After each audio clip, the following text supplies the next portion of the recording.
The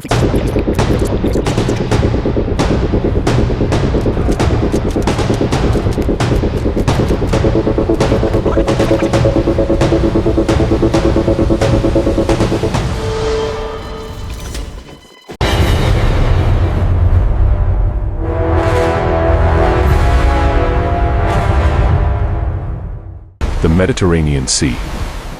For thousands of years, she has been a graveyard of ambition. A place where the arrogance of men is swallowed by the cold, indifferent deep. Close your eyes for a moment. Listen to the sound of the waves slapping against the hull. Hear the wind whistling through the rigging. For a sailor, these are the sounds of home. But for a Roman soldier in the year 260 BC, these were the sounds of terror. Because Rome was not a naval power. Rome was a beast of the land. Their strength lay in the iron discipline of the legion, the heavy tread of hobnailed boots on solid dirt, the shield wall that could not be broken. On the water, they were clumsy. They were slow. They were drowning men waiting to happen. And facing them was Carthage, the jewel of the coast, the masters of the waves. For centuries, the Carthaginians had mapped the stars and ridden the currents. Their ships were sleek, fast, and deadly. Their sailors were born on the tide. To Carthage, the Mediterranean was not just a sea, it was a private lake. And Rome was trespassing. But history is often written by those who refuse to play by the rules. When you are fighting a god, you do not try to become a better god. You drag him down to the earth, into the mud, into the blood, where you can kill him with your own hands. This is the story of how a nation of farmers turned the ocean into a battlefield of iron and wood. This is the story of the Corvus, the Iron Beak, and the day the sea turned red at Mylae. To understand the sheer insanity of what happened at Mylae, we must first look at the board. The First Punic War had begun, and Rome was bleeding. They had pushed the Carthaginians back on land in Sicily, yes. But every time Rome looked to the horizon, they saw sails. Carthaginian supply lines were untouchable. Their navy could strike anywhere, anytime, and vanish before the clumsy Roman legions could even form ranks. The Roman Senate realized a hard truth. You cannot conquer an empire if you cannot cross the street. And the street between Italy and Sicily was owned by the enemy. So, with the stubbornness that would come to define their civilization, Rome decided to build a fleet. Not just a few ships. A navy. From scratch. Legend tells us they found a wrecked Carthaginian quinquereme washed ashore, a massive warship with 5 banks of oars. They stripped it down, plank by plank, reverse engineering the enemy's secrets. In just 60 days, they chopped down forests and hammered together 120 ships. But there was a problem. A fatal problem. You can build a ship in 2 months, but you cannot build a sailor. Rowing a quinquereme is not about strength, it is about rhythm. It is a dance. 100 men moving in perfect unison. If one man misses a beat, oars clash, momentum dies, and the ship becomes a sitting duck. The Carthaginians had perfected this dance over generations. The Romans. They were training on benches set up on dry land, rowing through the air, trying to learn the rhythm of the sea while sitting in the dirt. It was pathetic. It was desperate. And the Carthaginians knew it. But the Roman commanders, specifically the consul Gaius Duilius, were not stupid. He looked at his heavy, slow ships. He looked at his seasick, inexperienced crews. And he looked at his soldiers. The legionaries. Men who could hold a line against anyone in the world, as long as they had solid ground beneath their feet. And then, the idea came. If we cannot outsail them, we must stop them from sailing. If we cannot fight a naval battle, we must turn it into a land battle. They called it the Corvus. The Crow. Imagine a bridge. A gangway, 36 feet long and 4 feet wide, standing upright on the prow of the ship like a grotesque wooden tower. It was ugly. It made the ship's top heavy and unstable. It groaned against the wind. but at the top of this bridge was a pulley system. And at the end of the gangway, on the underside, was a massive, pointed spike of heavy iron, shaped like a bird's beak. The plan was suicide on paper. Sail directly into the teeth of the enemy fleet. Take the ramming impact. And then, drop the bridge.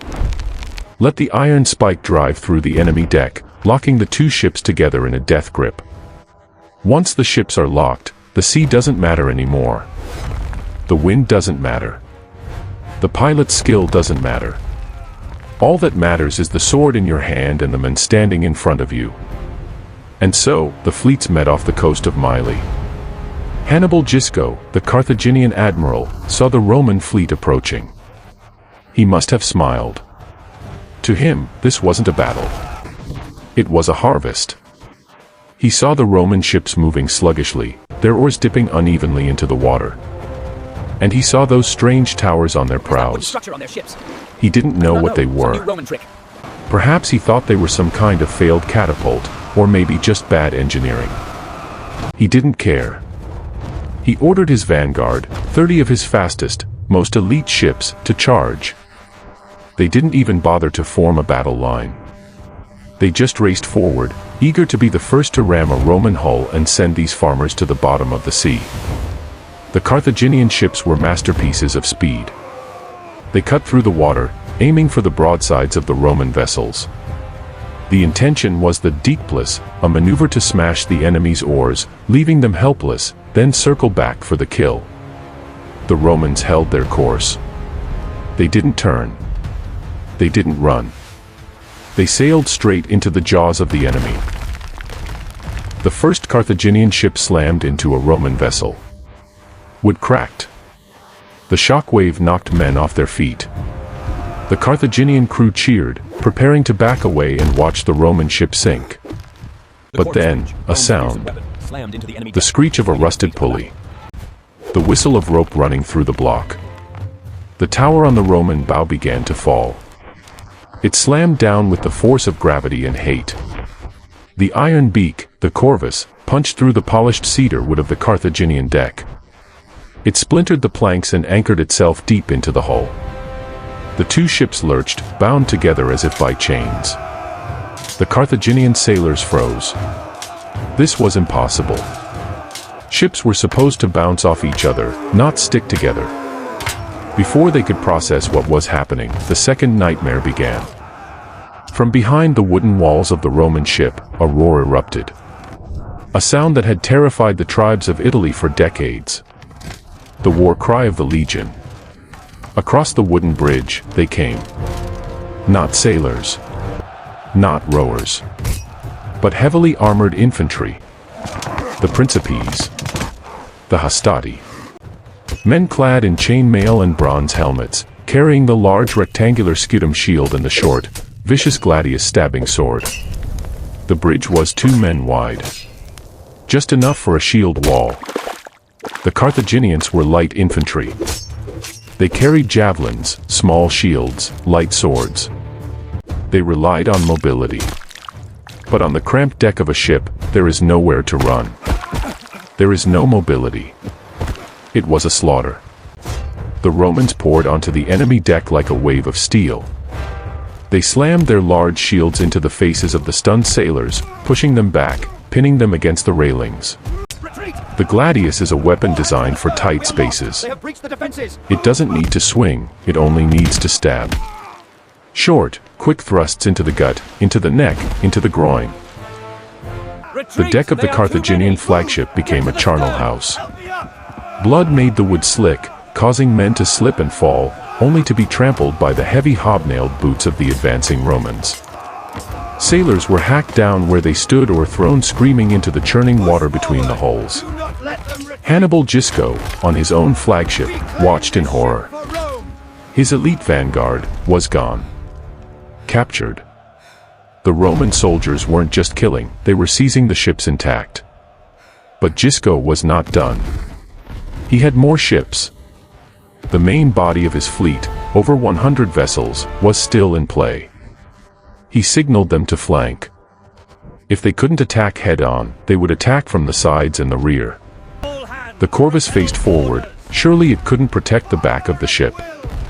He was wrong. The Romans had thought of this. As the Carthaginian ships swung around to strike the Roman rear, the Roman pilots used the oars to pivot their ships. The Corvus was mounted on a swivel. It swung around like the head of a predator tracking its prey. Attack from the right. The bridge swings right. Smash. Drop. Board. Attack from the left. The bridge swings left. Smash. Drop. Board. It didn't matter where the Carthaginians struck. The result was always the same. As soon as they got close enough to do damage, they were grabbed. The Iron Beak locked them in, and the legionaries did the rest. Fear began to spread through the Carthaginian fleet like a plague. These weren't ships anymore, they were floating traps. To engage the Romans was to invite death. The legendary seamanship of Carthage, their superior speed, their intricate maneuvers, it was all rendered useless. 50 ships. That was the toll. 50 magnificent Carthaginian warships were either shattered or captured. Thousands of sailors were killed or taken in chains. Hannibal Gisco, the arrogant admiral who had laughed at the Roman farmers, was forced to abandon his own magnificent 7-decker flagship. He jumped into a small boat and fled into the open sea, leaving his pride and his reputation burning on the water behind him. The sun set over Mylae, casting a long, bloody light over the wreckage.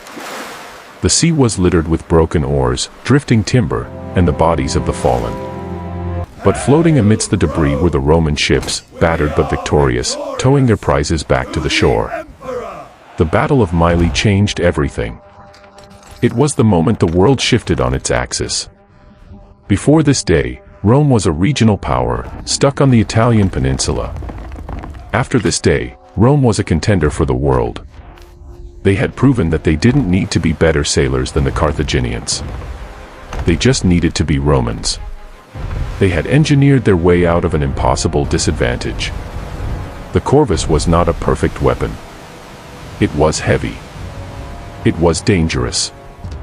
In the years to come, storms would claim more Roman ships than the Carthaginians ever did, largely because the heavy bridge made the ships unstable in rough weather. Eventually, Rome would stop using it. But at Mylae, it was the key that unlocked the Mediterranean. It taught the Romans a lesson that would carry them to empire, that there is no environment, no terrain, and no enemy that cannot be conquered with enough iron, enough discipline, and enough ingenuity. They took the prows of the captured Carthaginian ships, the bronze rams from the front of the vessels, and they brought them back to Rome. They didn't melt them down. They displayed them in the Forum, mounting them on a speaker's platform that became known as the rostra. For centuries, every Roman politician who spoke to the people would stand above the battered bronze beaks of the enemy fleet. A permanent reminder that Rome had conquered the sea. The farmers had gone to water. And the water had turned to blood. But the war was far from over. Carthage was wounded, not dead. And a new generation of commanders was watching, learning, and planning. The Corvus had won the battle, but the struggle for the soul of the ancient world had only just begun. My name is Legendary Naval Battles, and this has been the story of the Iron Beak. If you want to see how Rome deals with the storms that follow, or how Carthage strikes back with elephants and fury, make sure you are subscribed. The history books are open, and the ink is still wet. We will see you on the next tide.